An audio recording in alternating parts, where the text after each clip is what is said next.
Bonjour à toutes et à tous, bienvenue dans ma nouvelle seconde base autonome durable. Je suis Stéphane Vivaliste et je tourne cette vidéo le 5 mars 2022. Puis ça sera d'abord posté, on va dire, sur mon Patreon avec les vidéos exclusives. Et si cela vous intéresse de rejoindre la communauté ou de rejoindre le projet La Survie pour tous, le lien est sous la vidéo dans le descriptif. Et aujourd'hui, nous allons parler d'effondrement et plus précisément d'un élément très précis qui va vous permettre de reconnaître où on en est dans le processus de délitement et d'effondrement en France. Et sans plus faire durer le suspense, je parle bien entendu de ce qui s'est passé au Canada, qui a représenté, on va dire, un recul funeste, un précédent sans commune mesure, et nous parlons de la manière dont le convoi de la liberté a été géré par les autorités libérales au Canada. Je vous rappelle les faits. Des camionneurs se sont attaqués aux points sensibles de l'économie canadienne en bloquant les routes et artères commerciales du pays, ce qui pourrait représenter en équivalent chez nous de bloquer le plus grand marché de nourriture d'Europe qui est Rungis, qui est près de Paris. Car si vous bloquez Rungis, littéralement 3 jours plus tard, c'est tout Paris, soit 10 millions de personnes qui meurent de faim et vont tout cramer. Donc quand le peuple arrête de bloquer des trucs complètement inutiles comme des ronds-points ou arrêter de manifester pacifiquement sur des trajectoires acceptées par la préfecture, donc les autorités, bref, dès que le peuple commence à se montrer un peu efficace, là le gouvernement sort les vraies cartes. On l'avait vu au Royaume-Uni quand quelques centaines de camionneurs avaient bloqué les artères commerciales du Royaume-Uni. Là, le gouvernement avait littéralement envoyé l'armée et les camions ont été dégagés de la route avec des chars d'assaut. Alors, ils n'ont pas évidemment tiré dans le tas, ils ont juste tiré les camions de la route avec des tanks. Mais quand même, ils ont envoyé l'armée contre des manifestations et des manifestants pacifiques. Ça c'était, on va dire, le vrai premier signal fort. Ensuite, il y a eu les pacifiques bonnets rouges qui ont fait pchit. La manif pour tous qui a fait pchit. Puis les gilets jaunes qui n'ont aussi, on va dire, rien obtenu de concret. Mais quand le mouvement commençait à représenter, on va dire, une légère menace, là on est passé au stade supérieur. Là le gouvernement n'a plus dégagé le matériel des manifestants avec des tanks, mais on a littéralement tiré sur la foule. Je crois qu'on a tous vu ces images de personnes qui ont perdu un œil, une main ou autre suite aux manifestations pacifiques des Gilets jaunes. Mais ce n'est que le début. Tirer avec des boules en caoutchouc est encore très gentillé. C'est encore des gants de velours. Et depuis peu, la répression a monté encore d'un niveau. Et c'est le Canada qui a montré l'exemple en brisant le mouvement pacifique, en s'attaquant aux ressources financières des manifestants. Ou dit en termes plus clairs, ils ont bloqué et gelé des comptes bancaires des manifestants. Donc en gros, si tu manifestes, on, c'est-à-dire le gouvernement, osons le dire, pourra bloquer vos comptes. Et si vous ne pouvez plus avoir accès à vos comptes bancaires, là c'est la spirale négative qui pousse un petit bourgeois bien nourri dans la spirale des problèmes qui peut le jeter littéralement à la rue.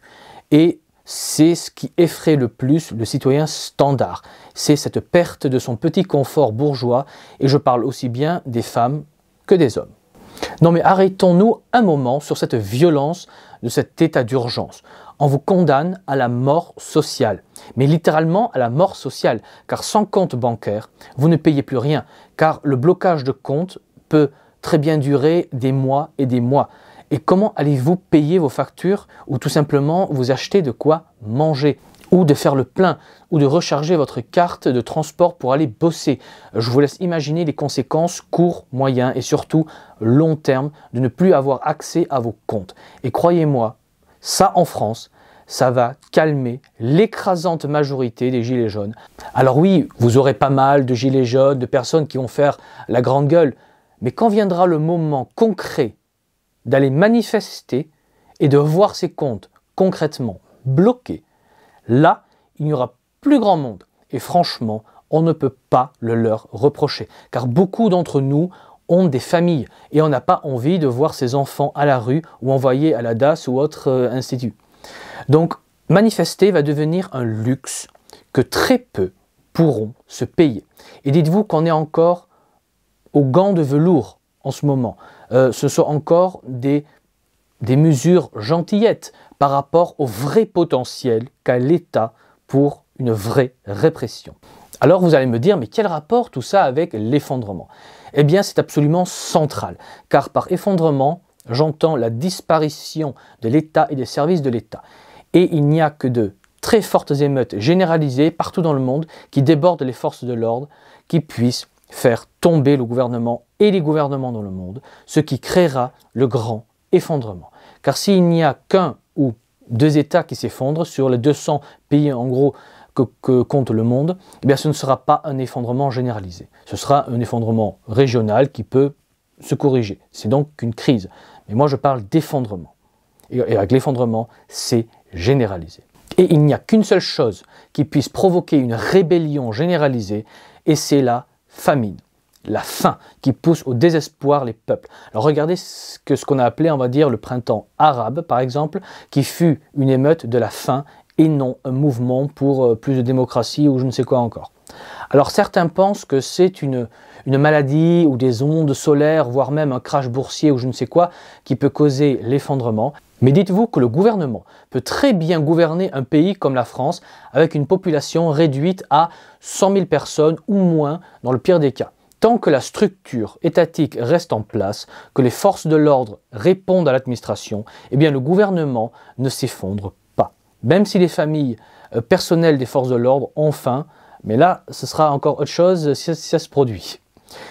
Et que sait-on de manière factuelle aujourd'hui?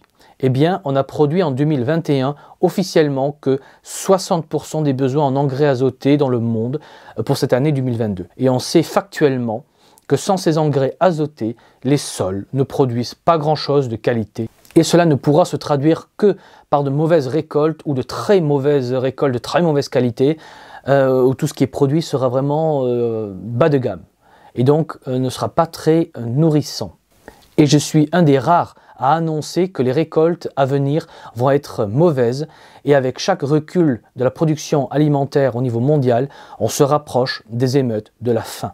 Car chaque année, la population mondiale croît et si la production alimentaire baisse, là on aura un sérieux problème et les gouvernements savent tout ce que je dis et c'est pourquoi ces mesures pour réprimer les émeutes, encore pacifiques aujourd'hui, sont testées et augmente de plus en plus en intensité, car les gouvernements savent deux choses. La première est que la situation globale ne va pas s'améliorer, et même pire, ne va faire que s'aggraver et s'aggraver. Donc, que le mécontentement populaire ne va faire que s'aggraver avec le temps. Et la seconde chose que savent les gouvernements est qu'au moment où les manifestations ne restent plus pacifiques, que là, c'est le début de la fin. Donc ces mesures, comme au Canada, sont un symptôme, une avant-première des mesures de plus en plus dures qui vont être mises en place pour éviter à tout prix que la masse devienne violente. Car dès que les émeutes violentes commencent, là, ce sera le début du stade final de l'effondrement.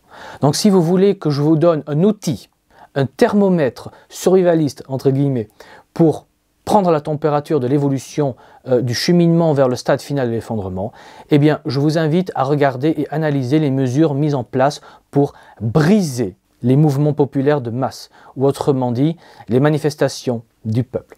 Car plus ces mesures anti-manifestations populaires seront violentes, que ce soit sur le plan physique comme psychologique, bref, plus la répression est féroce et cruelle, et plus vous pouvez être sûr et certain que le stade final de l'effondrement est proche et se rapproche rapidement.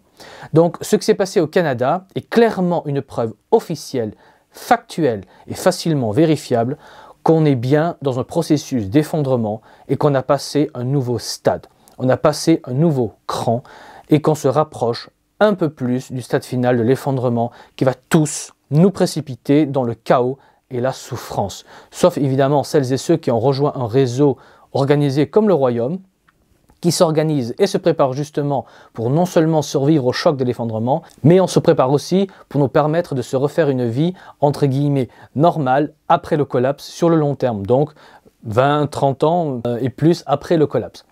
Et votre place au royaume se réserve via ma page Patreon Stéphane Vivaliste et le lien est sous la vidéo dans le descriptif. Voilà, sur ces belles paroles, je n'ai plus qu'à vous dire, comme toujours, préparez-vous, anticipez et abonnez-vous bien à la chaîne, sinon je serai obligé de demander à Justin Trudeau de geler vos comptes bancaires, bien entendu. Donc abonnez-vous bien et laissez un pouce bleu, ça fait toujours plaisir, je vous en remercie et je vous dis à la prochaine fois. Allez, ciao!